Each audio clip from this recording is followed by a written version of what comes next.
YC says that over 50% of their founders use AI to generate their code, and that's at least some or most of their engineering work.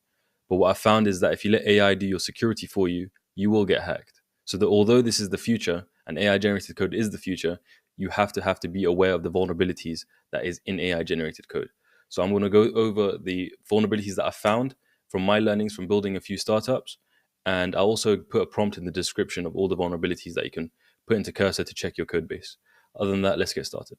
The first main vulnerability that's really common is authorization. This is different to authentication, which is sign in and sign out.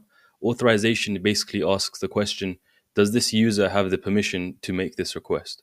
And the best way to manage this is with sessions and access tokens. If you're using Supabase, for example, when the user signs in, they generate a JWT token and a session. And with every request that they make, put that token in the request. Then on the back end, on the server side, take that token, check it with Supabase. Then you can cache it or not cache it. And then you can go on to do the request. And inside that JWT token is going to be the details of what permissions they have and what permissions they don't have so that you can check it and then move on. And the best rule is that by default, no one has any permission to do anything until there is an excuse to give them the permission to do something. And that's the best way you can keep your backend safe. The next really common vulnerability is logs. So AI loves to use console logs or print statements, and they are really useful for debugging and seeing how things work. But if you leave them in production, you're giving clues to the enemy of how your code base works, how your server side code works, and they can figure out ways to bypass it. You want to make sure there's no logs in production. How do we do that? We wrap our logs with something called a logger, which allows you to give conditions under which the logs will show.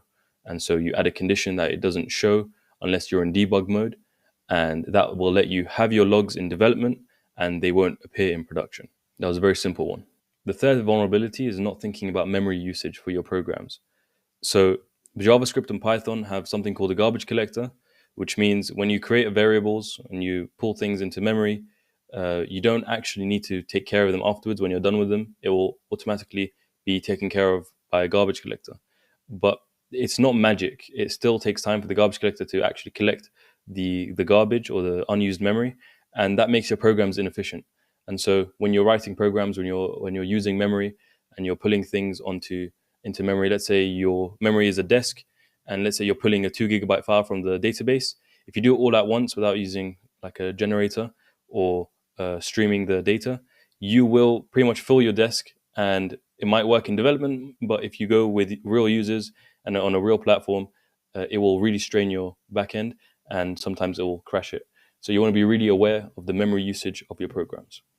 The fourth vulnerability is rate limits. AI doesn't usually add this as it requires some setup or some infrastructure, but basically this is where in a certain time period, let's say every 15 minutes, you limit the amount of requests that a user or one IP can make. And adding just a very basic rate limit just in the beginning, it can be wise, as anyone can hit your backend with 10,000 requests without any limits and just crash your backend. And on top of that, one user could potentially rack up a really high bill without you realizing. So just something small, let's say, for example, 100 requests every 15 minutes per user or per IP, that would just add a small level, basic foundation of security and protect your startup. You could either use Redis or another rate limiting service, or you could use your own simple scrappy implementation in the beginning. The next thing you need to pay attention to is your CORS policy, which is your cross-origin resource sharing. And this is basically a rule book that says which sites can call your backend. And AI sometimes puts an asterisk, and you want to make sure that it's not an asterisk because that will allow anyone to call you. You want to put probably your localhost port, so localhost 3000, for example, and any site that wants to request your backend, most usually your front end domain. And once you have those, you're safe in that regard. The next vulnerability is race conditions. This is where a function is requested at the same time.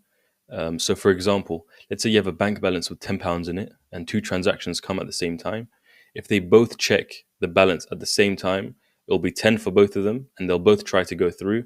One of them will succeed and will take the balance to zero, and the other one will try to take the money and there'll be no money there. So it will fail. And so you have to be aware in your code base where you are unconsciously building any race conditions.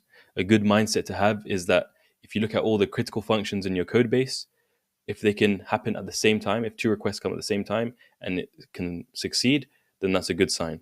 There are a ton of ways to manage these race conditions, especially if you can't really change the function, like atomic updates using the database.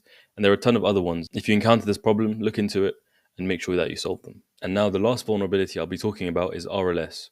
This is called row level security. And for your database, you're given two keys. You're given the admin key, access token, and you're given the public key. Now, the admin key can bypass anything and always access your database and get any data. Let's ignore that for now. For the public key, this is an access token that is fine to be public, and attackers can't really do much with it as long as RLS is enabled with the correct policies. So, what are the correct policies? Let's say you want to access some user data from the database. You add a policy that the public key will be connected to the user ID, and any user that tries to get data for a user that is not this user ID, then it will reject it. Therefore, if someone gets your public key and tries to access some user data, if it's not their user data, they can't see it. So it's row level security. Each row in the database is constrained to only that row. It's incredibly important in the cases that it's necessary. For example, desktop applications, because you have to use a public key. So you have to have RLS enabled with the correct policies so that anyone can't just access other people's data.